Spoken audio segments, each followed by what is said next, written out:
So consider this an open video application to all the innovative minds at SpaceX. My name is Joshua Jenkins, and I'm applying for the 2015 summer internships at SpaceX. And in the pursuit of or interest of time, especially with junior year classes and everything at Virginia Tech, I'm not going to be making a big flashy video like I did last year. But if you want to see all the inspirational music, the inspirational graphics, you can click this annotation here, and it'll take you to my application from last year. And of course, all the projects I'm about to talk about are in the links below. But basically, this is a video extension of last year's application to kind of give you all an update of what I've been working on. So this past summer was a situation where I basically failed. And what I mean by that is, coming up into the summer, I had not secured an internship yet. And I felt that I had two options at that point.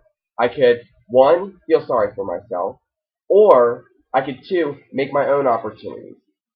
And what I mean by that is I started reaching out to people. I started making contacts, figuring out what I could possibly do this summer to prepare me to be in a situation to, again, apply to SpaceX. So around Mayish, I decided to, I need to get some more technical experience. I reached out to some recruiters. Sandy Simmons was incredibly helpful throughout the recruitment process and gave me a lot of good feedback from last year's application. So what did I do? I took $400 of my own money and dropped it down on building a drone. I figured I want to go into guidance, navigation, and control. Specifically, I'm inspired by the F9R spacecraft. And I figured, what better way to learn about guidance, navigation, and control than to build, with my own hands, a drone. So, anyways, I decided to go online because I had never done a project like this before. I had never even bought a circuit board before. But little and behold, here it is right here. And the reason it's not flying, or I don't have video footage for it, is because I was so inexperienced with this stuff that when I first started working on it back in May, I cut the leads to the battery right across both leads, and it just very fried, blew up, smoke went everywhere, and it welded my tools to the wires. But I continued to persevere. I was in a situation where I was uncomfortable, and I knew that I was pushing my own boundaries because I had never done a project like this before.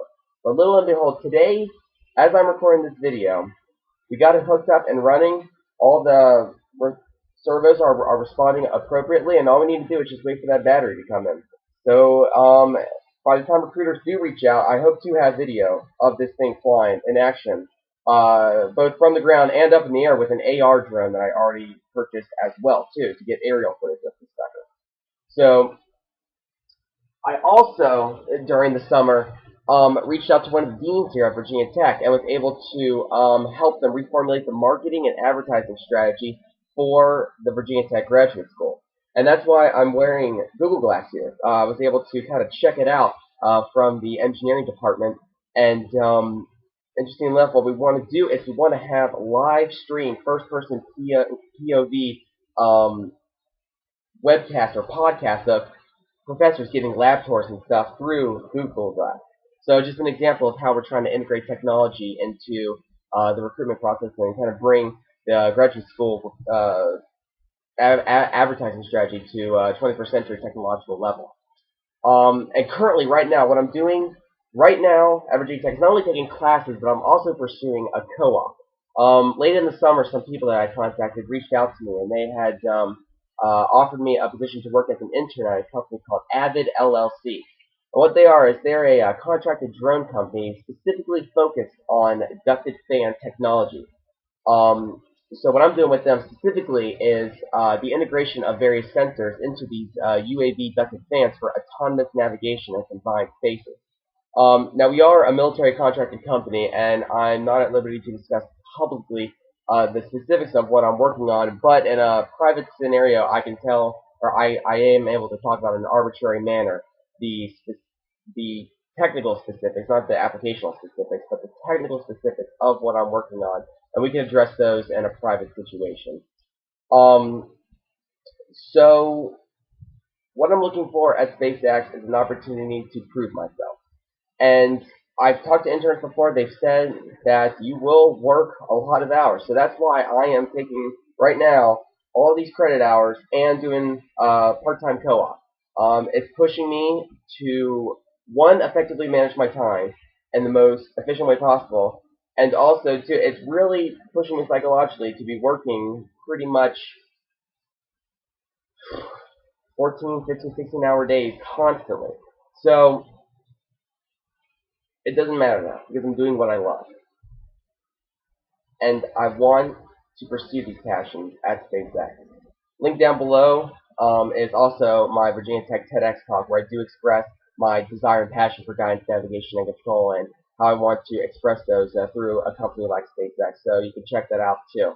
But in terms of sensor integration in any kind of GNC application, that'll put me on track to maybe working on a project like S9R one day. I'm also interested in manufacturing. And at Avid LLC, I'm very excited because they are going to be working on carbon fiber manufacturing. I don't know too much about it yet, but I do hope to get my hands on that soon. In my last year's video, I do express a race car that I built, completely handmade, manufactured from metal parts. I did all the welding, did all the cutting, everything by hand. Got a little astronaut there in the driver's seat, as you can see. And through that, I got to learn how to use every single tool in a race car fabrication shop, just in the sticks of my hometown in Northern Virginia. So I came in not knowing anything, and within a week or so, I was using every single machine and worked towards building this final product while also working on some structural integrity parts of real race cars. So with that, I've kind of gone a little bit further, or a little bit over the time that I planned out, but I really hope that you all will consider reaching out to me and letting me know what I can do to contribute to SpaceX and basically ensure humanity's expansion successfully into the heavens above us. Thank you very much for your time.